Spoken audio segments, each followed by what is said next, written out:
Welcome to Mantra classes. हम लोग BPSC PRT के लिए आज सेट नंबर 11 देखने वाले हैं।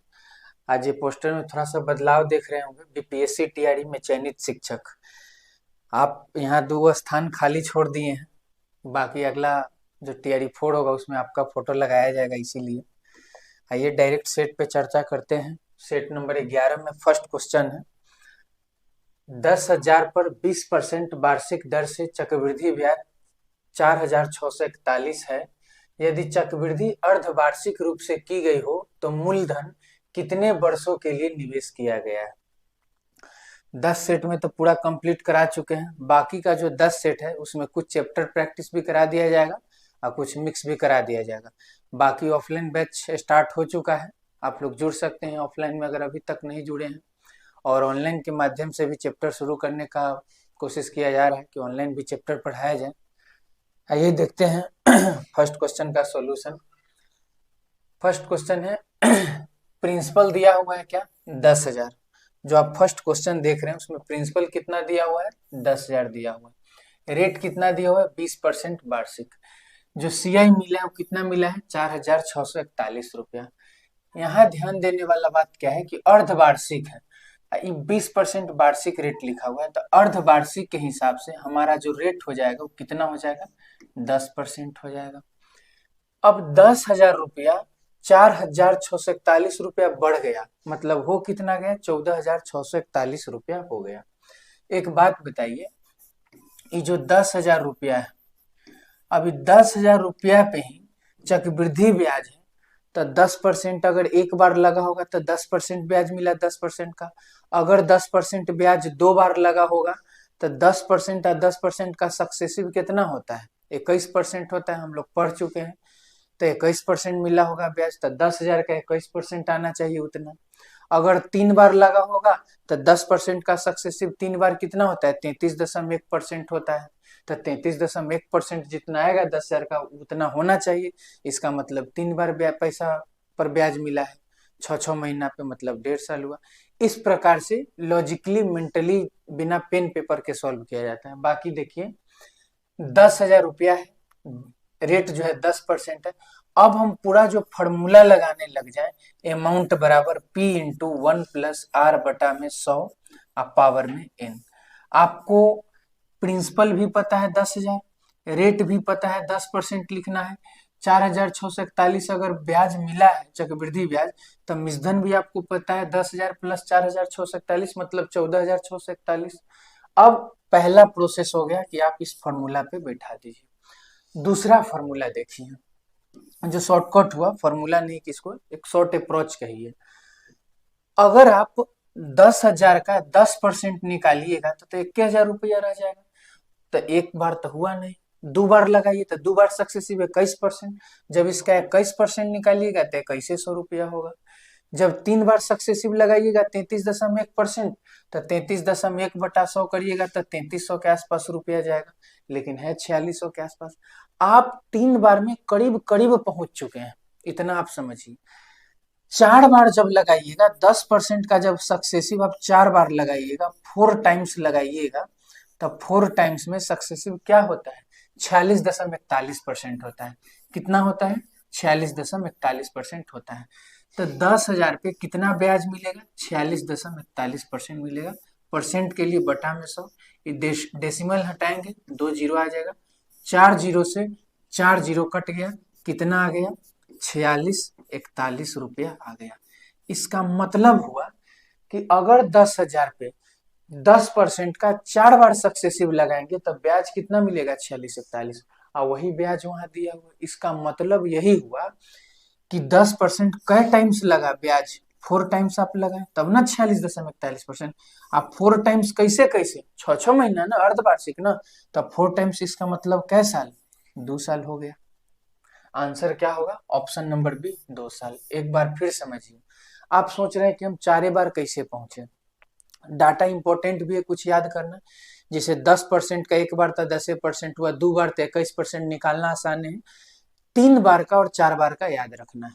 हम जैसे ही 4641 देखे ना, तो जब आप प्रीवियस ईयर प्रैक्टिस करिएगा और क्वेश्चन प्रैक्टिस करिएगा तो 4641 देख के दिमाग में आ जाएगा कि 4641 माने वही सक्सेसिव परसेंट, 10 का 4 बार, माने 46.41% आता, हो सकता है वही बात लिखा हुआ होगा। कैलकुलेशन किए, वेरीफाई किए, सही हुआ, इसका मतलब 4 बार ब्याज मिला। तो 4 बार ब्याज मिला अर्धवार्षिक, इसका मतलब 2 साल रहा होगा, तब ना 4 स्लॉट हुआ।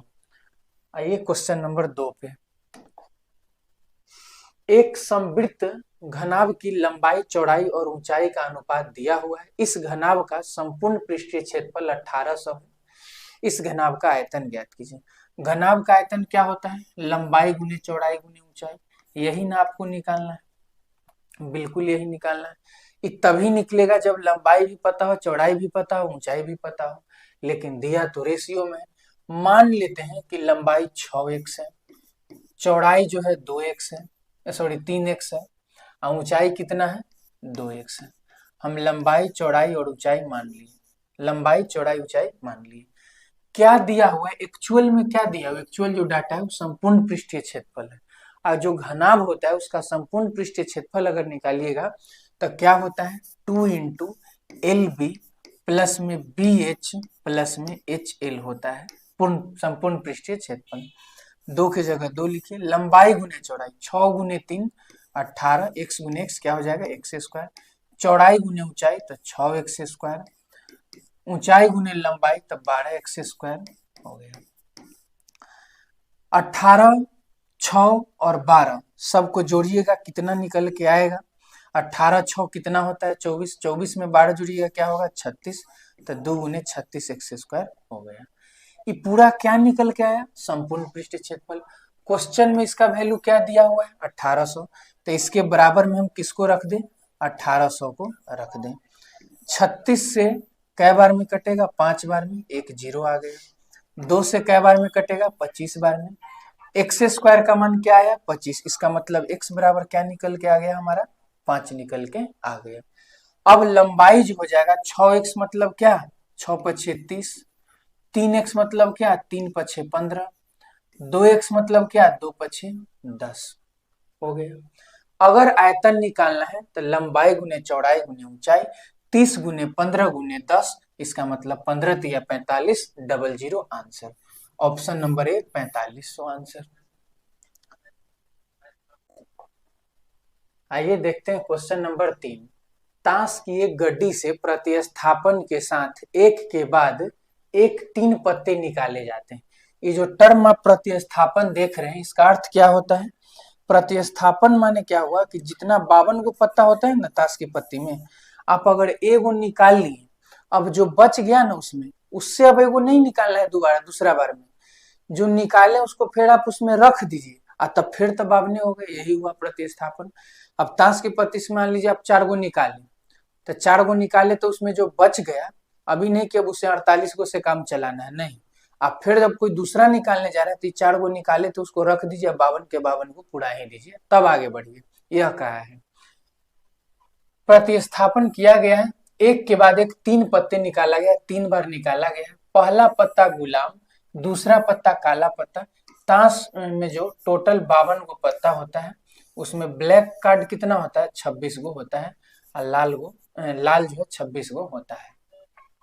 गुलाम, ताश के पत्ता में जो गुलाम की अगर बात करेगा, गुलाम कितना होता है? 4 गो गुलाम होता है। तो 4 गो अगर गुलाम निकालेगा तो इसका प्रायिकता क्या होगा? 4/52।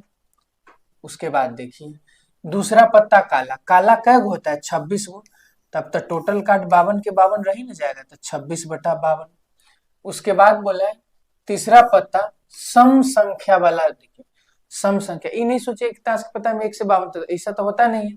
1 से 13, 1 से 13 कैटेगरी क्या हो ना, 13 पत्ता का सेट होता है। ताश की पत्ती में 13 पत्ता का क्या होता है? सेट होता है, अलग अलग प्रकार के। उसमें से 26 गो एक तरफ होता है, 26 गो एक तरफ होता है। अब सम संख्या, ये सम संख्या पता है एक सेट में कितना होता है? मात्र 5 गो सम संख्या होता है। दूसरा सेट में भी 5 गो, तीसरा सेट में भी 5 गो, और चौथा सेट में भी 5 गो। मतलब टोटल सम संख्या कितना होता है? 20 गो होता है। अब 20 गो निकालेंगे किस में से? 52 में। यही क्या आ गया? प्रायिकता आ गया। 5 गो कैसे होता है देखिए, एक तो होता है 2, फिर 4, फिर 6, फिर 8, फिर 10, 12। 12 कहा गया, 12 इसमें शामिल नहीं होता है। 12 दूसरा पत्ता आता है। अगर ताश के पत्ता में आपको पूर्ण नॉलेज नहीं है तो आप एक बार पढ़िए, ताश के पत्ता को प्रैक्टिकली लेके फिल करिए, और नहीं तो उसके लिए बनाया जाएगा वीडियो। अब ताश के पत्ता में सम यही होता है, 2 4 6 8 10, इतना ही होता है। मतलब कितना आ गया, 5। 5 गो एहो 13 में, एहो 13 में, एहो 13 में और एहो 13 में, टोटल क्या है वो 20 गो, तब 20/52 हो गया। काट दीजिए, 4 से काटिए 13 बार में, 26 से काटिए 2 बार में, ये कै बार में कटेगा, 4 से 5 बार में और ये 4 से 13 बार में। 13 गुने 13 कितना, 169। 169 में 2 से गुना करिए कितना आ जाएगा, 338। ऊपर क्या है 5, 5/338। ऑप्शन नंबर बी क्या हो गया, आंसर हो गया हमारा। आइए देखते हैं नेक्स्ट क्वेश्चन नंबर 4। यदि 2800 पर 10% की वार्षिक दर से 3 वर्षों में प्राप्त साधारण ब्याज x रुपया है। देखिए रुपया कितना है, 2800। साधारण ब्याज का फॉर्मूला क्या होता है, मूलधन गुने समय गुने दर बटा 100। तब मूलधन दिया हुआ है, समय कितना है 3 है, दर कितना है 10%, रेट अब बटा में क्या होता है 100। तो यहाँ से क्या निकल के आएगा, ब्याज। 2 जीरो से 2 जीरो कट गया, 28 3 84, 1 जीरो, क्या रुपया आ गया, 840 रुपया आ गया। आगे देखिए, आगे लिखा हुआ है कि ब्याज x रुपया, मानी जो वैल्यू है वो किसके बराबर है, x के बराबर है। फिर दिया हुआ है 6200 14% की दर से, माने मूलधन कितना 6200, रेट कितना 14%। तो परसेंट नहीं लिखना है, डायरेक्ट क्या लिखना है, परसेंट के बदले में क्या लिखते हैं, फॉर्मूला में 100 लिखते हैं, 100 लिखिए। समय कितना दिया हुआ है, y वर्षों में, कितना वर्षों में, y वर्षों में, तो यहाँ क्या लिख दीजिए y वर्षों में, मूलधन गुने समय गुने दर बटा में 100, y वर्षों में ब्याज कितना मिलता है 1736 रुपया, लिख दीजिए 1736 रुपया। क्वेश्चन पूछा है x बटा y का मान बताइए, तो x तो आप निकाल लिए 840 आ गया, अब y का मान निकाल लीजिए। y का मान निकालने के लिए 2 जीरो से 2 जीरो काट दिए, 14 से काट दीजिए, 1736 को एक बार में जाएगा, 14 कम 14 बचा 3 तो हो गया 33, 14 28 बचा 5, 14 चक्का 56 हो गया। 62 से काट दीजिए, 124 को कितना बार में जाएगा, 2 बार में। y का मान निकल के आपको क्या आ गया, 2 आ गया। पूछा क्या है, x बटा y, मतलब कि 840 बटा में 2, x बटा y माने 840 बटा में 2, कटेगा कितना आ जाएगा 420। ऑप्शन नंबर बी आंसर हो गया। नेक्स्ट क्वेश्चन देखिए, क्वेश्चन नंबर 5। 14 व्यक्तियों में से पहले 13 व्यक्तियों का औसत वजन 78 किलोग्राम है। टोटल आदमी कितना है, 14 गो है, उसमें से सिर्फ और सिर्फ अगर आप पहले 13 गो से मतलब रखते हैं तो उसका औसत वजन कितना है, 78 है। अगर कुल वजन पूछेगा तो कितना हो जाएगा, 13 गुना में 78 हो जाएगा। 14वें व्यक्ति का वजन सभी 14 व्यक्तियों के औसत वजन से 39 किलोग्राम अधिक। देखिए मान लीजिए कि जो 14वां व्यक्ति है ना, उसका वजन फाइंड आउट पहले करना है। हम ये मान सकते हैं कि टोटल जो 14 गो व्यक्ति सब का औसत वजन x किलो है। हमको कह रहा है कि 14वें व्यक्ति का जो वजन है सभी 14 व्यक्ति से, 14वां का मतलब टोटल 14 से रखा है। हम मान क्या लिए कि जो 14 व्यक्ति है उस सब का औसत वजन क्या किलो है, x किलो है, कोई दिक्कत नहीं इसमें। अगर 14 वजन व्यक्ति का औसत वजन x किलो है तो 14 व्यक्तियों के औसत वजन से 39 किलोग्राम अधिक, तो 39 किलोग्राम अधिक माने x प्लस क्या 39, क्या x प्लस 39 क्या आया निकल के, 14वें व्यक्ति का वजन निकल के आया। एक बार फिर पढ़िए क्वेश्चन, 14वें व्यक्ति का वजन सभी 14 व्यक्ति के औसत वजन से 39 किलो अधिक है। मतलब टोटल अगर 14 का औसत वजन x किलो है तो 14वां जो व्यक्ति सिर्फ और सिर्फ 14वां व्यक्ति उसका वजन x प्लस 39 किलो, यही बात का है, लिख दिए x प्लस 39 किलो। 14वें व्यक्तियों में से जो 14 व्यक्ति में से 13 व्यक्तियों का औसत वजन कितना है 78 है, तो कुल वजन 13 का कितना आ गया, 13 गुने 78 आ गया। एक बात बताइए, अगर हम कहें कि टोटल लिस्ट में 14 आदमी का नाम है, उसमें से 13 गो व्यक्ति का औसत वजन कितना है 78, तो कुल वजन कितना है 13 गुने 78। 14वां व्यक्ति का वजन कितना है, तो इसमें जोड़िए, तो x प्लस 39 है, तो हम जोड़ दिए 14वां व्यक्ति का वजन x प्लस 39 किलो। अभी जो लिखा हुआ है किसका वजन आ गया, पूरा 14 के 14 व्यक्ति का वजन आ गया। अभी पूरा 14 के 14 व्यक्ति के वजन में अगर हम 14 से भाग दे देंगे तो क्या निकल के आएगा, 14 व्यक्ति के वजन में से हम 14 से भाग दे दिए तो क्या निकल के आएगा, 14 का औसत निकल के आएगा। तो ये सब कैलकुलेट करेंगे, औसत निकल के आ गया। लेकिन आप 14 व्यक्ति का औसत वजन पता किए हुए हैं कितना किलो है, x किलो। तो हम ये भी तो कह सकते हैं कि पूरा मटेरियल x के बराबर हो गया, तो उसको हम x के बराबर कर दिए। अब यहां से करिए क्रॉस गुना, तो क्या हो जाएगा 13 गुना 78। 13 में अगर 78 से गुना करिए कितना होगा, 13 में पहले 8 से करिए 104, तो लिखिए 4, बचा कितना 10। 13 सत्ते 91, 91 में अगर 10 जोड़ेंगे क्या हो जाएगा, 101 हो जाएगा।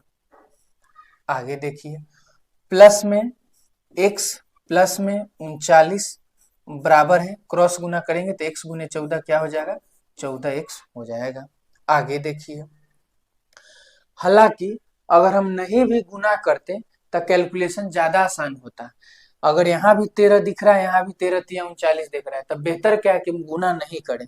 अगर कर लिए तो कोई बात नहीं, आगे बढ़िए, लेकिन हम आपको बिना गुना का बताते हैं कि बिना गुना किए हुए कैसे काम बनेगा। देखिए, आपको दिख रहा है कि यहाँ से क्रॉस गुना करना है। अगर क्रॉस गुना करना है तो यहाँ लिखिएगा 13 गुना में 78 प्लस में 39 बराबर में 14x। इधर जो हम x छोड़ दिए लिखना, उधर जाएगा तब माइनस में ना x हो जाएगा। तो 14x में से एगो x जाएगा तो कै गो x बचेगा, 13 गो x बचेगा। बराबर बराबर में क्या है, 13 गुना में 78 और प्लस में क्या 39। अब देखिए 13 13 और 13 तिया 39, एक टर्म लिखा हुआ है, इधर एक टर्म लिखा, उसमें से 13 कॉमन ले ली, इधर 13 से 13 काट दिए। अब x बराबर क्या बच गया, 78 और प्लस में 3, 78 और 3 कितना होता है, 81 होता है।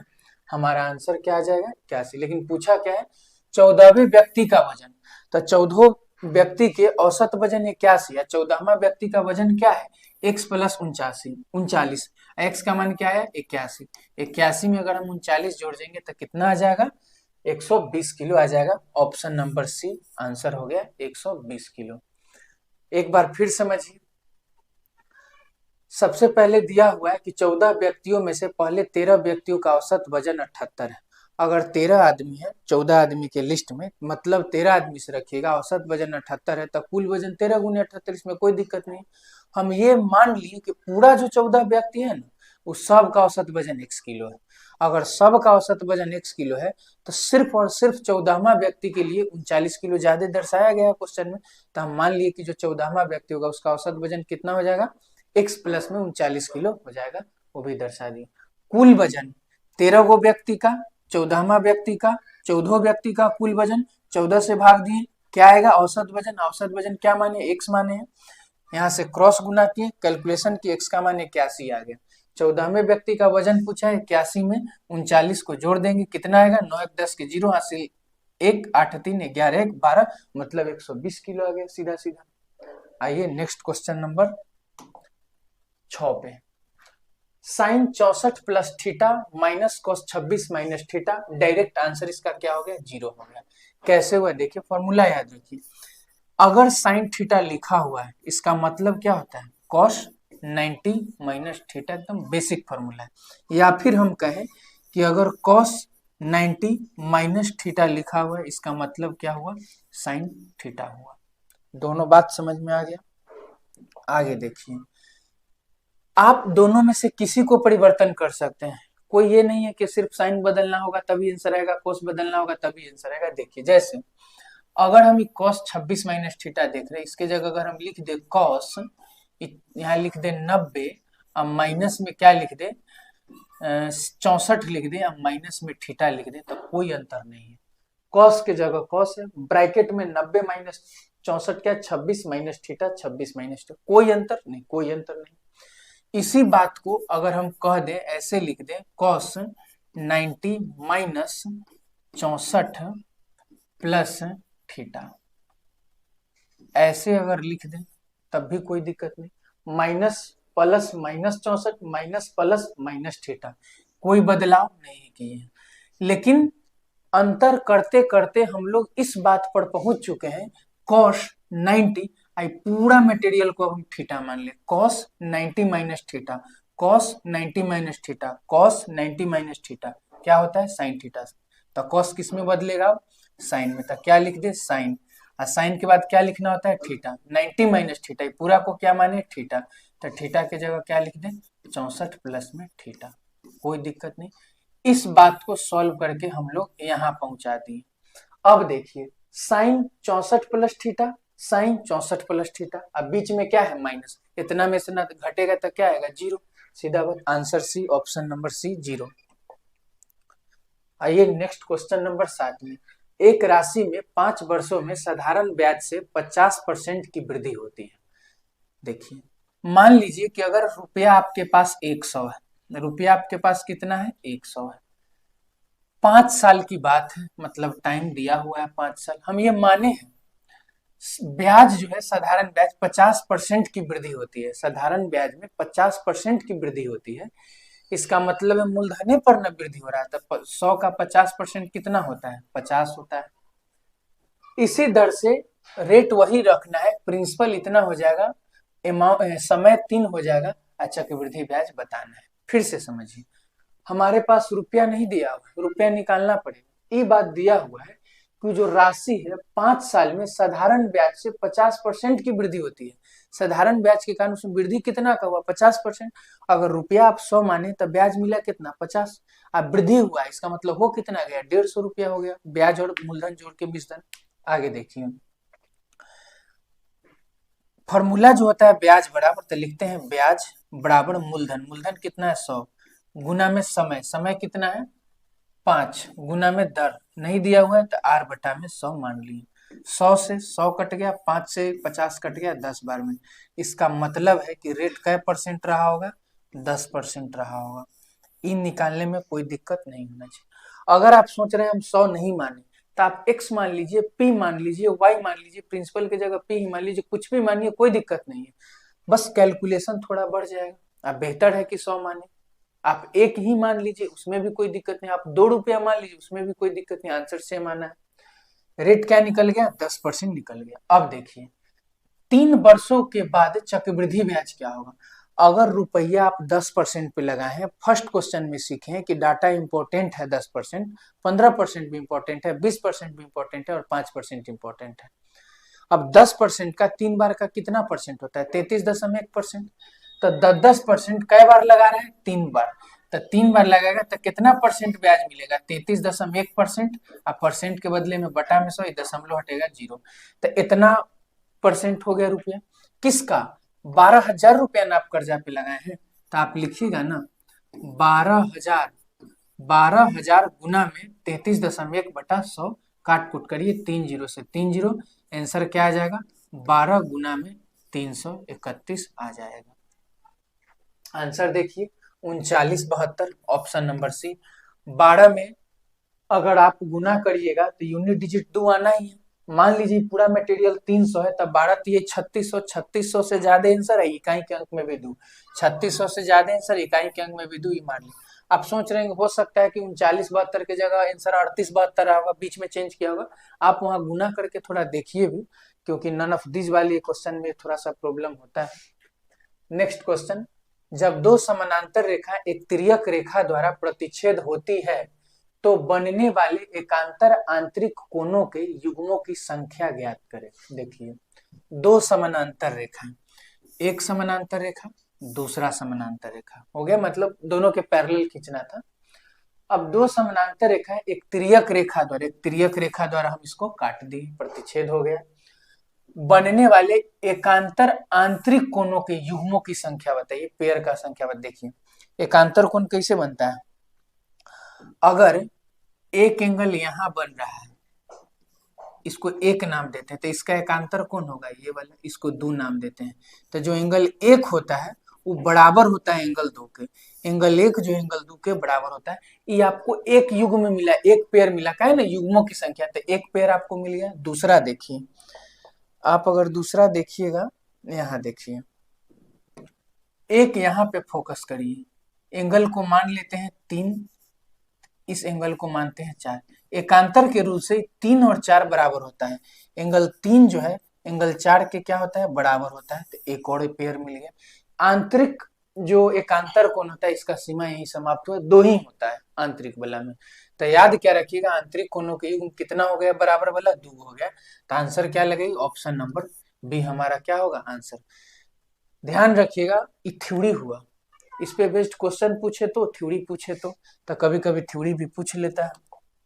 नेक्स्ट क्वेश्चन नंबर 9 देखिए। क्वेश्चन नंबर 9 में एक नियमित नौभुज, नौभुज माने कितना भुजा है, इसमें 9 गो भुजा है। एक नियमित नौभुज के प्रत्येक बाह्य कोण का मान ज्ञात कीजिए। बाह्य कोण का, सीधा बात है, बाह्य कोण टोटल कितना 360, टोटल भुजा कितना 9, तो कितना आ गया 40, 40 बार में कट गया, आंसर क्या 40 डिग्री। अगर पूछ लेगा अंतः कोण तो 180 माइनस में 40 बराबर में 140, ये भी बात ध्यान में रखिएगा। ये कुछ भी नहीं है, डायरेक्ट याद रखिए फॉर्मूला, 360 डिग्री पूरा हुआ, कितना भुजा है तो उस भुजा से भाग दे दीजिए। आप किससे भाग दे दीजिए, साइड से भाग दे दीजिए, वही आ गया। डायरेक्ट समझिए कि थ्योरी बेस्ड क्वेश्चन हुआ। आइए क्वेश्चन नंबर 10 में। क्वेश्चन नंबर 10 है a माइनस बी बराबर 10। a माइनस बी का वैल्यू क्या दिया हुआ है, 10 दिया हुआ है। a गुने बी क्या दिया हुआ है, 551 दिया हुआ है। a स्क्वायर माइनस में बी स्क्वायर आपसे पूछा है। आप जानते हैं कि a square minus B square निकालना है, तो एक तो इसका फॉर्मूला होता है a माइनस बी इंटू में a प्लस बी। दूसरा, इसको कुछ दूसरा फॉर्मूला पे भी तोड़े जहां a square minus B square का यूज हो रहा होगा, ये भी संभव है। लेकिन आपको a माइनस बी दिया हुआ है, क्या क्या हमको पता है, a माइनस बी पता है, a भी पता है। a माइनस बी के जगह तो हम सीधा सीधा क्या रख दिए 10 गुना, अब a प्लस बी का मान हमको चाहिए। a माइनस बी और A B, a minus B और ए बी के सहारा से a प्लस बी का मान निकाला जा सकता है कि नहीं निकाला जा सकता है, तो बिल्कुल निकाला जा सकता है। कैसे निकालिएगा, देखिए जो a माइनस बी का होल स्क्वायर होता है उसका अगर तुलना आप a प्लस बी के होल स्क्वायर से करिएगा, क्या करना पड़ेगा, देखिए अगर इसको आप तोड़िएगा तो क्या आता है, A square plus B square minus में 2ab, इसको A square plus B square plus में 2ab, दो टर्म मैच कर रहा है, इधर भी ए स्क्वायर प्लस बी स्क्वायर, उधर भी ए स्क्वायर प्लस बी स्क्वायर, इधर आ जा रहा है माइनस में 2ab और इधर आ जा रहा है प्लस में 2ab। हालांकि ये फॉर्मूला डायरेक्ट याद रखना है, लेकिन आप अगर पहली बार देख रहे हैं फॉर्मूला तो एक बार समझ लीजिए, लेकिन आगे से डायरेक्ट याद रखना है। इसका फॉर्मूले लिखते हैं, ए माइनस बी का होल स्क्वायर क्या होता है, ए स्क्वायर प्लस में बी स्क्वायर माइनस में 2ab। ए प्लस बी का होल स्क्वायर जो होता है क्या होता है, ए स्क्वायर प्लस में बी स्क्वायर और प्लस में 2ab। हम कह रहे हैं कि दोनों को बैलेंस बनाना है। अब बैलेंस बनाने के लिए क्या करना पड़ेगा, देखिए अगर हम इधर वाले टर्म में 4ab को जोड़ दें, किसको जोड़ दें, 4ab को, अगर हम इधर वाले टर्म में 4ab को जोड़ दें तो माइनस में 2ab या प्लस में 4ab क्या बन जाएगा, प्लस 2ab, इधर भी प्लस 2ab। हुआ बराबर कि नहीं हुआ, बिल्कुल बराबर। एक बार फिर देखिए, हम क्या किए कि a माइनस बी के होल स्क्वायर में, a माइनस बी के होल स्क्वायर में 4ab को जोड़ दिए। हम क्या किए कि a माइनस बी के होल स्क्वायर में 4ab को जोड़ दिए। इसका फॉर्मूला लिखिए आप, उसमें अगर 4ab जोड़ दीजिएगा तो a प्लस बी का होल स्क्वायर का जो मान आता है वही आपको एकदम यथावत मिलेगा। अब देखिए a माइनस बी का वैल्यू कितना 10, तो 10 का स्क्वायर कितना 100 प्लस ab कितना 551, तो 4 में 551 से गुना कर दीजिए, 4 गुने क्या आ गया 551 बराबर में a प्लस बी का होल स्क्वायर। अब देखिए 100 में इसको गुना करके जोड़ दीजिए, 551 को 4 से गुना करिए, क्या होगा 4, क्या होगा 0, क्या होगा 2, 5 20 और 2, 4 एकम 4, 5 का 20 का 0 हासिल 2, 5 का 20 और 2 22, 2204। अब प्लस में 100 तो यहीं पे हम बना सकते हैं 2304, कोई दिक्कत नहीं। इसका कैलकुलेशन आप किए, क्या आ गया निकल के 2304 निकल के आ गया। 2304 बराबर क्या, a प्लस बी का होल स्क्वायर। अब a प्लस बी का होल स्क्वायर अगर 2304 आया है तो a प्लस बी का जो मान होगा रूट अंडर में 2304 होगा। अब 2304 का गुणनखंड याद करिए, फैक्टर करिए, चाहे वर्गमूल याद है डायरेक्ट बनाइए। 2304 जो होता है किसका स्क्वायर होता है? 47 का होता है, 48 का होता है, 42 का, किसका होता है? अब याद रखना पड़ेगा। एक अंदाजा होता है कि याद है एग्जाम में भूल जा रहे हैं, उसके लिए क्या करना है? 40 का स्क्वायर तो 1600 जानते हैं, अब 50 का स्क्वायर 2500 जानते हैं। 1600 से ज्यादा है, 2500 से कम है, और 1600 से बहुत आ गया, 2500 से थोड़े सा बगल में। इतना पहले समझ में आ रहा है कि आंसर जो होगा 40 और 50 के बीच में होगा। अगर आप और पढ़े होंगे कि अगर 45 गुने 45 माने इकाई अंक में अगर 5 5 है दोनों में, तो सीधा इसको बढ़ा दिया जाता है। 4 को बढ़ाइएगा 1 तक कितना 5, और 4 पछे 20, और 5 का स्क्वायर लिख दीजिए 20 25। ये 20 25 से भी आगे, आंसर 45 से भी आगे। 46 का स्क्वायर करेगा तो यूनिटी 6 36 6 नहीं, 47 7 7 49 नहीं, 48 88 64 हो रहा है। इसका मतलब क्या दिया हुआ है घुमा फिरा के? 48 दिया हुआ है। अब इतना भी नहीं करना है एग्जाम में। अगर एग्जाम में आप बना रहे हैं, देखिए इधर जो इतना काम किए ये आपको लिखना है, लिखिए। हालांकि इसका कोई यूज नहीं है। कैसे यूज नहीं है आप बताते हैं। आप अगर डायरेक्ट फॉर्मूला याद रखिएगा कि अगर हमको a माइनस बी के सहारा से a प्लस बी पर पहुंचना है, a माइनस बी के हेल्प से a प्लस बी पर पहुंचना है, तो सीधा क्या करना है? a माइनस बी का होल स्क्वायर मतलब 10 का स्क्वायर 100, 100 में 4ab जोड़ना है। 10 का स्क्वायर 100 में 4ab जोड़ना है, तो 100 प्लस 551 गुने 4 माने 2204, 2204 में एक जोड़ दिए 2304, और उसी का वर्गमूल होता है, तो वर्गमूल क्या आ गया? 48, डायरेक्ट आ गया। अब a माइनस बी पता है, a प्लस बी भी निकाल दिए, कितना आया? 48 आया, तो 10 गुने 48 कितना हो गया? 480 हो गया। हमारा आंसर क्या होगा? 480, ऑप्शन नंबर बी। कहने का ये सवाल 20-25 सेकेंड का भी है। अगर नहीं पता है, प्रैक्टिस नहीं है, तो 1 मिनट भी लग सकता है, कंफ्यूजन भी हो सकता है बनाते बनाते कि गलती बना ली है। क्वेश्चन नंबर 11, पी का न्यूनतम मूल्य क्या होना चाहिए ताकि संख्या इतना इतना 9 से विभाज्य हो? न्यूनतम माने कम से कम रखिए। यहाँ क्या काम करेगा? 9 का रूल, विभाजता का नियम। और 9 का जो विभाजता का नियम होता है क्या होता है? अंकों का जो योगफल है, किसका योगफल? अंकों का जो योगफल है वो किससे विभाजित होना चाहिए? 9 से विभाजित होना चाहिए। किससे विभाजित होना चाहिए? 9 से। तो पूरा संख्या 9 से कटेगा। 2 5 7 4 11, 11 9 20, 20 और 6 26। 26 क्या 9 से कट रहा है? नहीं कट रहा है, लेकिन न्यूनतम एक जोड़ के देखिए तो क्या हो जाएगा? 27। 27 9 से कट रहा है, तो हाँ कट रहा है। इसका मतलब पी का वैल्यू कितना? 1। कोई दिक्कत नहीं, ऑप्शन नंबर ए आंसर। जो ऑफलाइन में सिंप्लीफिकेशन शुरू हुआ वो अगर देखे होंगे तो 2 सवाल मैच कर गया। एक तो किया a प्लस बी वाला डायरेक्ट अगर बनाना हो उसके लिए, और एक विभाजता का नियम लिखाए थे उसमें 2 क्वेश्चन मैच किया। आगे ये क्वेश्चन नंबर 12 में, पाइप ए एक खाली टंकी को 33 घंटों में भरते हैं। कितना घंटों में? ए जो भरता है वो 33 घंटों में। पाइप बी जो भरता है वो कितना घंटा में? 36 घंटा में। दोनों पाइप टोटल एलसीएम निकालिएगा, क्या हो जाएगा? 3 गुने 11 गुने 12, फैक्टर वाला एलसीएम सिखा चुके हैं। इसका एफिशिएंसी कितना हो जाएगा? 12। इसका एफिशिएंसी कितना हो जाएगा? 11 हो जाएगा। तो 12 घंटे में भरे जाने वाले टंकी का भाग ज्ञात कीजिए। देखिए एक बार में कितना भरेगा? 12 प्लस 11 कितना हो गया? 23। तब 12 घंटा में कितना भरेगा? 23 गुने 12, टोटल इतना भर गया। टोटल टंकी का क्षमता कितना है? 3 गुने 11 गुने में 12। इतना क्षमता में इतना हिस्सा भरा है, इतना क्षमता में इतना हिस्सा पानी भरा है। 12 से 12 कट गया, अब और कोई कटेगा नहीं? कटेगा। लिख दीजिए 23 बटा में 33, 23 बटा में 33, ऑप्शन नंबर सी 23 बटा 33 आंसर। नेक्स्ट क्वेश्चन नंबर 13 में आइए। एक वस्तु की कीमत में 14% की वृद्धि की गई। 14% माने क्या? 14 बटा 100 मतलब 7 बटा 50, माने वस्तु की कीमत था कितना? 50, बढ़ा के कितना कर दिए? 57। कोई दिक्कत नहीं इसमें।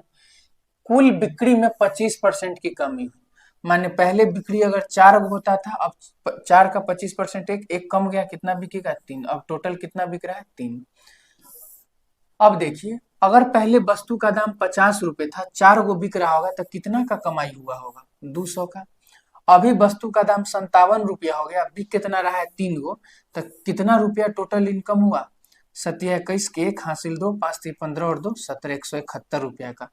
पहले से फायदा की घाटा, घाटा कितना का, 29 रुपया का। 29 कितना पर, 200 पर। अब परसेंटेज में बदलने के लिए 100%, 14.5% का क्या हो गया, कमी।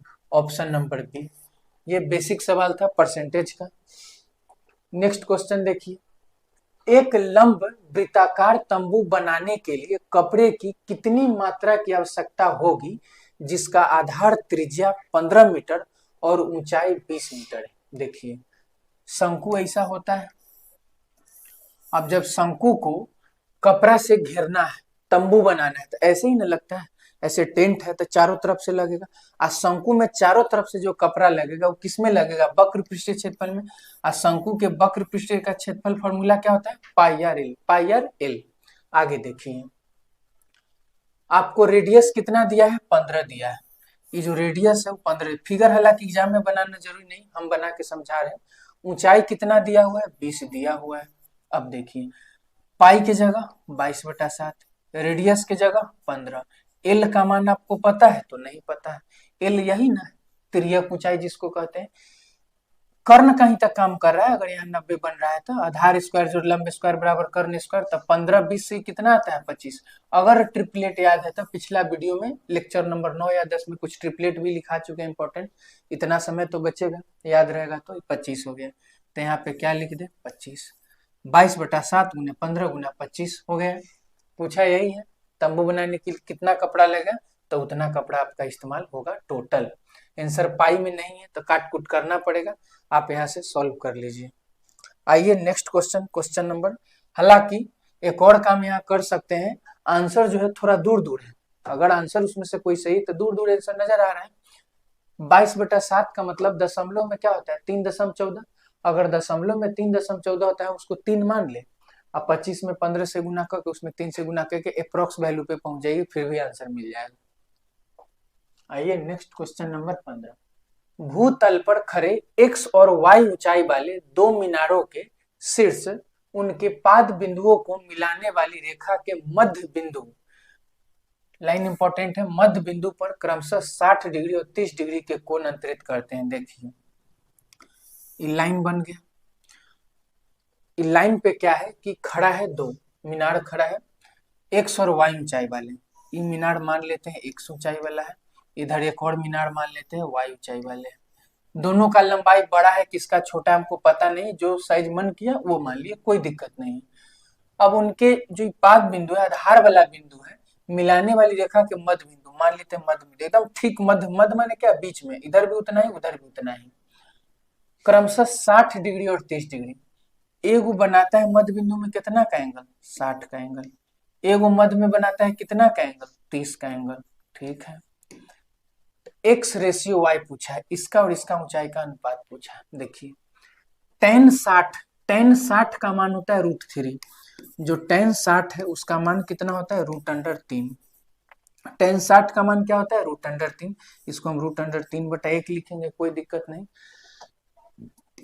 tan थीटा का जो फॉर्मूला होता है, लंब बटा में आधार होता है, tan थीटा का जो फॉर्मूला होता है वो लंब बटा में क्या होता है, आधार होता है। यही ना लंब है, यही ना आधार है, तो लंब बटा आधार बराबर क्या है, √3/1। इसका मतलब ये क्या रहा होगा, √3, और ये क्या रहा होगा, 1 रहा होगा। आगे समझिए, अगर हम इधर वाले में तो इधर भी tan 30, इधर तो एंगल 30 है, तो tan 30 का जो मान होता है वो कितना होता है, 1/√3 होता है tan 30 का मान। यहाँ tan 30 क्या है, लंब बटा आधार, लंब बटा आधार, फॉर्मूला तो वही रहेगा, लंब बटा आधार। तो इसका मतलब है 1/√3 जो है लंब बटा आधार है, तो लंब कितना है, 1, लंब कितना आ गया, 1, आधार कितना आ गया, √3। अब एक बात बताइए, जब मध्य बिंदु है तो इधर का लंबाई बराबर होना चाहिए, लेकिन क्या बराबर है, तो नहीं है बराबर। बराबर करने के लिए क्या करना पड़ेगा, इसमें √3 से गुना करना पड़ेगा। और जब इसका दोस्त ये है तो इसमें किए हैं तो इसमें भी करना पड़ेगा, तो √3 में √3 से गुना करेंगे, क्या निकल के आएगा, 3 निकल के आएगा। x का मान क्या आ गया, 3 आ गया, y का मान क्या है, 1 है, तो आंसर क्या होगा, x बटा वाई माने 3/1, ऑप्शन नंबर ए आंसर। एकदम बेसिक सवाल, सब कुछ लिखने का जरूरी नहीं है, ये सब जो लिखा हुआ देख रहे हैं कोई जरूरी नहीं है लिखना, सीधा बात है। tan 60 तो √3 तो 1, tan 30 तो 1 तो √3, मध्य बिंदु है, बैलेंस कर दिए, बात खत्म, यही आंसर है। क्वेश्चन नंबर 16 देखिए, अगर आप यहाँ से x बटा वाई निकालिए तो सीधा दिख रहा है, अगर दो चर राशि है, दो अचर शामिल है, तो पहले x बटा वाई करिए, क्या आ जाएगा 0.04, अब बटा में 1.5, बटा में क्या होगा 1.5। पूछा क्या है y माइनस एक्स, वाई में से क्या घटाइए x, वाई में से क्या घटाइए x, तो 1.5 माइनस में 0.04 बटा में y प्लस एक्स, मतलब 1.5 अब प्लस में 0.04 हो जाएगा। आंसर कैलकुलेशन करके दिया हुआ है, आप भी कैलकुलेशन करिए। भिन्न का घटाव जोड़ आप लोग को मालूम होगा, अगर यहाँ दशमलव के बाद 2 अंक है, इधर 1 के अंक है, तो 1 0 अपना मन से बैठा दिया जाता है, तो जब ये हो जाएगा 1.50, ये हो जाएगा 0.04। अब इसमें से घटाइएगा, क्या निकल के आएगा, 50 में से 4 घटा दीजिए, क्या आएगा 46 आएगा, किसमें दशमलव के, एक तो एक रह ही जाएगा, तो 146 आ गया, लेकिन दशमलव है। अब 1.5 में किसको जोड़ दीजिए 0.04 को, तो क्या हो जाएगा 1.54 हो गया, कोई दिक्कत यहाँ तक नहीं। आगे देखिए, कैलकुलेशन करिए, 2 अंक के बाद दशमलव इधर भी है, दशमलव से दशमलव खत्म करिए, कट रहा है काट दीजिए, 73 बार में कट रहा है, नीचे 77 बार में कट रहा है, 73 बटा में 77, ऑप्शन नंबर बी आंसर आ गया। ये सवाल कुछ भी नहीं, सिंप्लीफिकेशन का सवाल है, रेशियो बराबर करिए, एक्स वाई का मान पुट करिए। क्वेश्चन नंबर 17 देखिए, ए किसी कार्य के 25% भाग को 10 दिनों में करते हैं, 25% भाग, 25% माने क्या 1/4, अब 1/4 काम को कै दिनों में कर रहा है 10 दिनों में, मतलब तो हमको एक काम से है, तो एक काम कब आएगा जब 1/4 में 4/1 से गुना करेंगे, 4/1 से इधर गुना करेंगे तो इधरों करेंगे, तो क्या हो जाएगा 40/1 माने 40 दिन, तो ये बात ध्यान में रखिएगा। अब आ गया ये क्वेश्चन में, ए जो है किसी काम के 25% माने 1/4 पार्ट को 10 दिनों में, तक पूरा काम कितना 40 दिन में। बी कार्य के 40%, बी जो है काम के 40%, 40% माने क्या 2/5, कै दिन में करता है 40 दिन में पूरा करता है, तब पूरा काम करने के लिए इधर भी 5/2 से गुना, इधर भी 5/2 से गुना, तब 20/6 क्या आ जाएगा 100 आ जाएगा, 20/6 क्या आ जाएगा 100 आ जाएगा, तब बी कै दिन में करेगा 100 दिन में करेगा। सी कार्य के भाग को 13 दिनों में पूरा करता है, कै दिनों में पूरा करता है 13 दिनों में, तो सी कै दिन में करेगा 13 दिनों में पूरा किया, ठीक है। उनमें से कौन उस कार्य को सबसे तेजी से, अच्छा मतलब क्वेश्चन जरूरत से ज्यादा आसान होगा, कुछ करना ही नहीं, इसमें सॉल्व करना ही नहीं कि कौन क्या मिल के करेगा नहीं करेगा, कौन सबसे उस कार्य को सबसे तेजी से करेगा। अच्छा ये 40 दिन लिया, 100 दिन लिया, 13 दिन लिया, तो सबसे स्पीड में कौन काम करेगा, सी काम करेगा, सीधा बात है, option number A C answer, ये तो कुछ करना ही नहीं था। कार्य के भाग को, यहाँ आप सोच रहे होंगे कार्य के भाग को लिखा हुआ है, कुछ लग रहा है एक भाग है कि 1/3 भाग है, इस टाइप का कुछ छूटा हुआ है, हालांकि आप मान लीजिए कि पूरे काम को किया है, आंसर क्या होगा सी। 19 के फैक्टोरियल के 100वें स्थानीय मान का अंक बताइए। देखिए ये क्वेश्चन इसीलिए डाला गया कि क्वेश्चन है बहुत बेसिक, मतलब एकदम बेसिक समझिए, बशर्ते ही क्वेश्चन जब फर्स्ट टाइम में देखिए आपको कंसेप्ट पता नहीं रहेगा, आप डर जाइएगा क्वेश्चन से। क्या है 100वें स्थान, इकाई, दहाई और सैकड़ा, इसका मतलब तीसरा नंबर वाला अंक पूछा है, इसी का अर्थ तो यही, कोई भी संख्या है, मान लीजिए हम 12 में 12 से गुना किया, कहे कि गुणनफल का तीसरा अंक बताइए, गुणनफल क्या आ गया 144, अब पूछा क्या है, एक आंसर यही ना होगा 100वें अंक माने सैकड़ा में जो अंक है उसका अंक पूछा है। देखिए 100वें माने सैकड़ा समझिएगा, अब वो आएगा कैसे, आपको नहीं लग रहा है कि अगर 19 के फैक्टोरियल को आप अगर गुना करिएगा, क्या आएगा 19 गुना 18 गुना में 17 गुना में 16 गुना में 15 गुना में 14 गुना 13 गुना 12 गुना में 10 गुना में 9 गुना में 8 गुना में 7 गुना में 6 गुना में 5 गुने 4 3 2 और 1, ऐसे करिएगा। 19 से शुरू करके कहाँ जाइएगा, 1 तक। 19 के फैक्टोरियल माने 19 से शुरू करके घटते क्रम में 1 तक पहुंच जाइए। 10 का फैक्टोरियल माने 10 से शुरू करके कहाँ पहुंच जाइए, 1 तक पहुंच जाइए। ये बात हम लिख देंगे। अब 100वां नंबर में पूछा है, आपको लग रहा है कि गुना करके आंसर दिया हुआ होगा? नहीं। क्या होता है कि जब ऐसा संख्या रहता है ना, तो जीरो मतलब उसके इकाई के अंक में आता है। एक तो जीरो है, ऑप्शन ए लगा देते हैं, लेकिन क्यों लगाते देखिए। 5 और 2 अगर गुना होता है तो क्या देता है, 10 देता है। मतलब अगर एक जोड़ा 5 है और एक जोड़ा 2 है तो दोनों गुना होके हमको क्या देगा, एगो जीरो देगा। एकदम इंपॉर्टेंट कंसेप्ट है, ध्यान में रखिएगा। अगर 2 जोड़ा 5 है और 2 जोड़ा अगर हमारे पास 2 है तो 50 25 चौका कितना, 100। कै गो जीरो मिलेगा, 2 गो जीरो मिलेगा। मतलब 5 और 2 एक सेट में आए, एगो 5 एगो 2 तो एगो जीरो मिलेगा। अगर आपके पास 2 गो 5 और 2 गो 2 आ गया तो आपको 2 गो जीरो मिलेगा। अगर आपके पास 5 गो 5 है और 5 गो 2 है तो आपको कै गो जीरो मिलेगा, 5 गो जीरो मिलेगा। आप सेट बनाना है। सेम यही काम यहाँ भी होगा, तभी सवाल सॉल्व होगा। देखिए अब एक बात बताइए, अगर ये भी हो सकता है कि आपके पास 5 जो है 3 जोड़ा आ गया और 4 जो है आपके पास 2 जोड़ा है, तब कै गो जीरो बनेगा, 2 गो। मतलब क्या है, जोड़ा पूर्णा ही पूर्णा है। तो 2 गो 5 है, 2 गो 2, बात खत्म, 2 गो जीरो बनेगा। आप वैसा खोज दीजिए। देखिए 18 में 2 गुने 9, एगो 2 मिल रहा है। 16 में भी 2 मिल रहा है। यहाँ 14 आएगा उसमें भी 2 मिल रहा है। फिर 12 आएगा उसमें भी 2 है। 6 आएगा उसमें भी 2 है। 10 आएगा उसमें भी 2 है। 8 है उसमें 3 बार 2 है। 2 तो बहुत बार नजर आ रहा है, ऐसे भी समझ रहे हैं। तो मतलब अब 5 से करना है। हो सकता है 5 कम बार हुआ, 2 के चक्कर में 2 गिन के आंसर मार दे, तो नहीं, 5 पे आइए।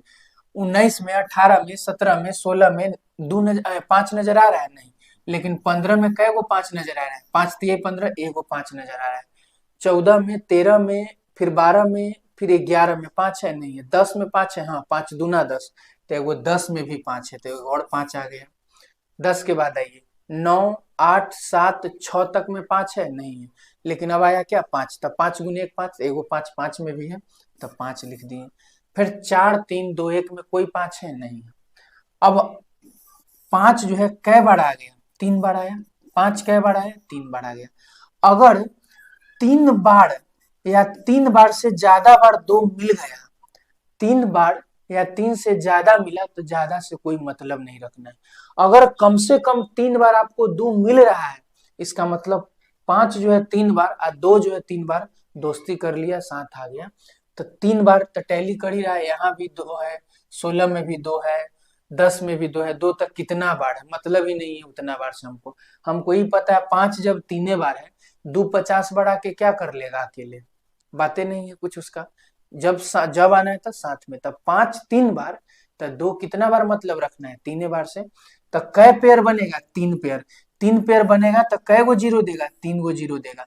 तो 100वां स्थान, इकाई दहाई सैकड़ा है ना, 100वां स्थान है, तो 100वां स्थान क्या होगा, zero. Option number A answer. अगर पहली बार देखें तो घबराइएगा नहीं, क्वेश्चन को देख के। बीपीएससी पीआरटी के लिए अगर सिलेबस में नंबर सिस्टम देखे हैं ऐड है, तो हो सकता है कि एक आध क्वेश्चन ऐसा डाला जाए, अगर शिफ्ट को थोड़ा कैलकुलेटिव बनाना होगा तो, लेकिन ज्यादा टफ नहीं है। आइए क्वेश्चन नंबर 19 में। क्वेश्चन नंबर 19 दिया हुआ है,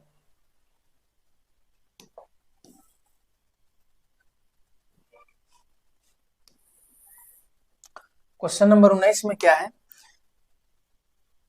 12th कक्षा के पुनर्मिलन समारोह में 45 छात्रों में से 30 छात्रों ने भाग लिया। ठीक है, 45 गो स्टूडेंट था, भाग कितना लिया, 30 गो, तो मतलब कितना से, 30 से। यदि समारोह में उपस्थित सभी छात्र एक दूसरे से हाथ मिलाते हैं तो मिलाने वाले छात्रों की कुल संख्या, मिलाने वाले छात्रों की कुल संख्या नहीं, मिलाने वाले हाथों की कुल संख्या लिखना था, मिलाने वाले हाथों की कुल संख्या। देखिए बच्चा शामिल कितना है, 30 गो। मान लीजिए सब एक दूसरा से मिलाता है, ये नहीं कि हम आपसे मिला लिए तो इससे नहीं मिलाएंगे, ऐसा बात नहीं है। कोरोना का समय नहीं, इसलिए सब से मिला रहा है। पहला बच्चा है, टोटल 30 गो हाथ मिला रहा है। अब 30 गो में से पहला बच्चा को आप साइड किए, पहला बच्चा कितना आदमी से हाथ मिलाएगा, 29 से जाएगा मिलाने। अगर हमारे लेके क्लास में 30 बच्चा है तो हम कितना से मिलाने जाएंगे? 29 गो से ना, हम तो खुद 30वां है इसीलिए। अब दूसरा बच्चा के बारे में बताइए, दूसरा बच्चा कै गो से मिलाएगा? 28 गो से। कहीं ई काहे नहीं मिलाएगा 29 गो से? तो समझिए ध्यान से, दूसरा बच्चा 28 गो से मिला लिया, एगो बच्चा उसमें ओहो है जो उससे आके मिला चुका है, पहला जो आदमी है इससे तो आके मिला चुका होगा ना। फिर से सोचिए, समझिए बढ़िया से, जोर डाल के दिमाग पे, कि 30 क्लासरूम का बच्चा है, आप अपने क्लासरूम में मान लीजिए बैठे हुए हैं, अब टोटल 30 विद्यार्थी है, आप 29 से हाथ मिलाने गए, ठीक। अब कोई दूसरा जगह पर से खड़ा हुआ, अब वो 29 से जाएगा मिलाने, तो जैसे वो आपके पास आएगा आप तो कहिएगा ना हम आपसे मिला चुके हैं, आप हमसे नहीं मिलाइए, तो इसका मतलब तो एगो कमेगा ही उसके पास। तो दूसरा बच्चा 28 गो से मिलाएगा, तीसरा बच्चा वैसे 27 गो से मिलाएगा, चौथा बच्चा वैसे 26 गो से मिलाएगा, पांचवा बच्चा वैसे 25 गो से मिलाएगा, छठा बच्चा वैसे कै गो से मिलाएगा? 24 गो से मिलाएगा। अच्छा एक बात देखिए, 29, 31, 28, 32, 27, 33, 26, 34, 25, 35, सब 30 बन रहा है, ये बात ध्यान में रखिएगा। वैसे ही छठा बच्चा, सातवां बच्चा, 29वां बच्चा जो होगा कै गो से हाथ मिलाएगा? एगो से मिलाएगा। क्या उससे तो सब मिला चुका है, अब वो बचा के से एगो से, तो एगो से जाके हाथ मिला लिया। अब 30वां बच्चा के लिए कोई मिलाने के लिए बचू गया कि नहीं? कंफ्यूजन हो रहा है तो ये लिखना दीजिए कि अब 30वां बच्चा मिलाने जाए किससे? एगो, एगो तो मिला लिया, तब जीरो होगा ना बचा। तो जरूरी था कि लाइन को दर्शाया जाए? नहीं जरूरी था। आगे देखिए, कुल मिला के समझ में आएगा कि 29 गो हाथ मिला, 28 गो हाथ मिला, 27 गो हाथ मिला, 26 गो, 25 गो, 24 गो, 23 गो, 22 गो, ऐसे ऐसे करके कै तक? एक तक। तो कुल हाथों की संख्या, तो कुल हाथों की संख्या क्या होगा? 29 प्लस में 28 प्लस में 27 प्लस में डॉट डॉट डॉट डॉट, कहाँ तक? एक तक। उतना हाथ मिल गया। अब इसको जोड़ना पड़ेगा? नहीं जोड़ना पड़ेगा, एक से लेके 29 तक जोड़ना है। प्राकृत संख्या को फल n into N plus 1/2, n into N plus 1/2, n into N plus 1/2, n कितना? कै गो टर्म? 29 गो, 29 प्लस 1 कितना? 30, अब बटा में क्या? 2, 30 कै बार में? 15 बार में। जब 29 में 15 से गुना करिएगा कितना हो जाएगा? 15 में 20 से करिएगा 300, 15 में 9 से करिएगा 135 आ गया। तो मतलब टोटल कितना हो जाएगा? 435। ऑप्शन नंबर बी इसका आंसर हो जाएगा। बहुत बढ़िया सवाल था, एक बार फिर समझिए, स्किप करके वीडियो को अगर नहीं समझ में आ रहा है तो।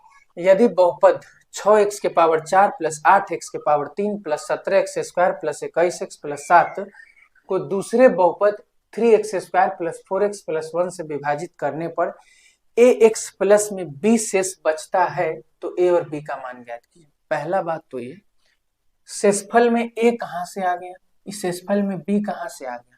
इसका मतलब a b का मान पूछ दिया, इसका मतलब है कि जो शेषफल आया था ना उसके जगह पे मान लीजिए 3x प्लस में 5 आया होगा, मान के चलते हैं कि शेषफल क्या आया होगा?